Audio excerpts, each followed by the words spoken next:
నమస్కారం, welcome to reflection news. ఈరోజు మీ ముందుకు ఒక హాట్ న్యూస్ తీసుకొచ్చా. అదేంటంటే ఇమామ్ అసోసియేషన్ చైర్మన్ అయిన మౌలానా రషీద్ హసీబ్ అనే వ్యక్తి టైమ్స్ ఆఫ్ ఇండియాకు రీసెంట్గా ఒక ఇంటర్వ్యూ ఇచ్చాడు. ఆ ఇంటర్వ్యూలో ఏం మాట్లాడాడంటే, భారత భవిష్యత్తు ముస్లింలదే. 100 ఏళ్ల తర్వాత భారత్లో ఇప్పుడు ఏదైతే కడుతున్నారో రామాలయం, అది ఓపెన్ చేశారు, ఇంకా పూర్తి కాలే.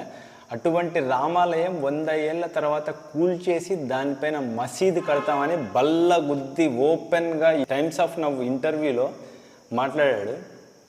నాకు అర్థం కావడంలే, భారత్ పాక్తో ఒక పక్క యుద్ధం చేస్తుంది. దేనికి?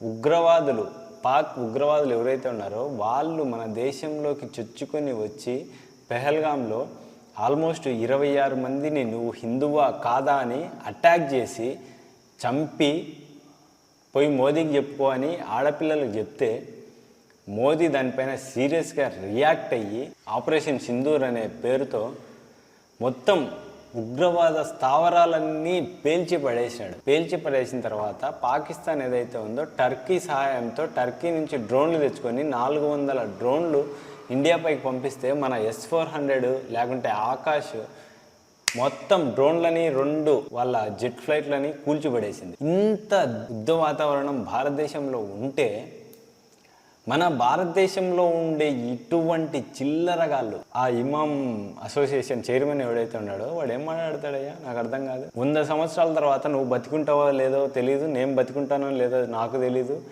ఎవడెవడు ఉంటాడో పోతాడో తెలియదు. వాడు 100 సంవత్సరాల తర్వాత రామాలయం కూల్చేసి రామాలయం పైన మసీదు కడతా అని మాట్లాడతాడు. 100 సంవత్సరాల తర్వాత భారత భవిష్యత్తు ముస్లింలదే అని మాట్లాడతాడు.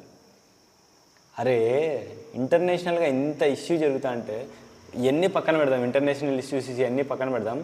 పాకిస్తానే ఒప్పుకుంటుంది భారతదేశం హిందుస్థాన్ అని ఒప్పుకుంటుంది. ఇది నేను మాట్లాడకూడదు. బేసిక్గా మతం పేరుతో మీరు మాట్లాడాలని నేను మాట్లాడకూడదు. ఎందుకంటే కుక్కలు మురిగాయని నేను కూడా మురిగితే నాకు నీకు తేడా ఉండదు.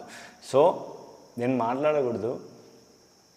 మతం పేరుతో అరాచకాలు చేసే ఉగ్రవాదులు కానీ పాకిస్తానీ కుక్కలు కానీ ఎవరినైనా మట్టు పెట్టినట్టు మోదీ గారు ఒక్కసారి కన్నెర్ర చేసి దేశంలో ఉండే సెక్యులర్ కుక్కల పైన కానీ, లేకుంటే మతం పేరుతో అరాచకాలు చేసే వాళ్ళపైన కానీ, లేకుంటే మతం మార్పిడులు చేసే గొర్రెల పైన కానీ కన్ను ఎర్ర చేశాడంటే మీ పరిస్థితి ఎట్టుంటుందో మీ ఊహకే వదిలేస్తున్నా.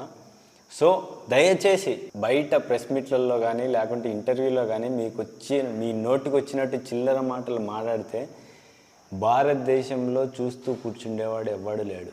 నీకు ఒక ఎగ్జాంపుల్ చెప్పాలన్నా, మొన్న రీసెంట్గా ఛత్తీస్గఢ్లో భారతదేశం మన ఆర్మీ జవాన్లు వాలంటీర్స్ కావాలని చిన్న అనౌన్స్మెంట్ ఇప్పించింటే లక్షల మంది వచ్చి క్యూ నిలబడ్డారు. భారత్ మాతాకి జై అంటూ గట్టిగా అరుస్తా. అది భారతదేశంలో ఒళ్ళు దగ్గర పెట్టుకొని భారతదేశంలో ఉండే సెక్యులర్ కుక్కలైనా లేకుంటే ఈ ముస్లిం తీవ్రవాదులైనా పచ్చిగా మాట్లాడుకోవాలంటే ఉగ్రవాదులైనా లేకుంటే మత మార్పిడి చేసే గొర్రెలైనా సెక్యులర్ పేరు పెట్టుకునే చిల్లరగాళ్ళైనా ఒళ్ళు దగ్గర పెట్టుకొని మాట్లాడండి. ఎందుకంటే భారతదేశం ఇప్పుడు విశ్వగురుగా ఎదుగుతుంది. ప్రపంచవ్యాప్తంగా భారతదేశం ఏంటో భారతదేశం చూపించుకునే స్థాయి ఇది. 4th రిచెస్ట్ కంట్రీగా ఇప్పుడు భారతదేశం ఉంది. జీడిపిలో 5th ఉండేది రీసెంట్గా జపాన్ పక్కకు దాన్ని 4th ప్లేస్లోకి వచ్చింది. సో ఇటువంటి భారత్ పైన చిల్లర మాటలు మాట్లాడడం కానీ చిల్లర చేష్టాలు చేయడం కానీ చేస్తే దాని పరిణామం ఎట్టుంటుందో మీరు రీసెంట్గా పాక్ భారత్ యుద్ధం చూసే ఉంటారు. ఏం జరిగిందో కాళ్ళబేరానికి వచ్చింది పాక్. సో ఒక్కసారి మోదీ గారు భారతదేశంలో ఉండే చిల్లరగాళ్ళ పైన కన్నెర్ర చేస్తే ఎలా ఉంటుందో మీకే వదిలేస్తున్నా. భారతదేశం ఎప్పటికీ హిందువులదే. ఇది హిందుస్థాన్. మెజారిటీ హిందువులున్న దేశం ప్రపంచంలో ఇది ఒక్కటే. సో ఇది తెలుసుకోండి. మేం హిందువులమందరం సెక్యులర్ అనే పేరు మా పైన రుద్ది చంపినారు కాబట్టి మేము రెడీ సమానత్వం అనేదానికి. కానీ ఇక్కడ ఒక కానీ ఉంది. కానీ మా పైన దాడులు చేసిన, మా ఆడపిల్లలను ఇబ్బంది పెట్టిన లవ్ జిహాద్ పేరుతో మేము చూస్తూ ఊరుకోం.